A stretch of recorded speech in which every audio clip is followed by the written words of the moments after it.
言为心声，文字请起。写作文最怕写不出来要硬写，文字如果都是从胸臆流出，那会更有灵气。写作文如被允许不拘性灵，那它也可能会成为一件美好的事情。一个学生写的是我和迪丽热巴过一天，描写也比较细腻，我见到明星肯定难以置信啊，所以先捏了一下自己，结果是疼。作者还说在梦里也会疼，既然醒着睡着都会疼，那捏自己有什么必要呢？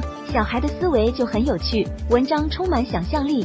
我的身份竟然是明星的小助理，所谓日有所思夜有所梦，这个想象也很合乎情理。接下来我就顺理成章的很大明星在一起过了一天，全文从字顺，思路清晰，总体上还不错。要是故事再离奇有趣一些就更好了。你是死忠爱丽丝啊，你每天背着肖战哥哥的书包啊。老师的评语俏皮又温柔，得到了老师的关注与肯定，学生应该很开心，一般也能够以更积极的心态去面对学习和作文。在写我的偶像时，很多孩子写爸爸妈妈，写运动员、科学家，还有的写屈原、文天祥等古人，也有的孩子写明星。这篇写的就是刘耀文，优点是语言流畅，情感充沛，缺点是人物形象不够鲜明。在写我眼中的某某有你、真好等要求写人的作文时，大多数学生会写家人、朋友或者老师，也有学生写自己的爱豆。这篇我眼中的你写的是肖战，写爱豆的作文比较难写好，如果写得不好，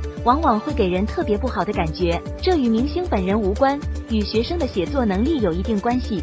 此时，有的老师会明确规定不让学生写自己的明星偶像，有的老师会指导学生如何写。不管是哪一种，老师都最好只讨论与作文有关的事情，并还是要鼓励学生说真话，写真文。大家觉得呢？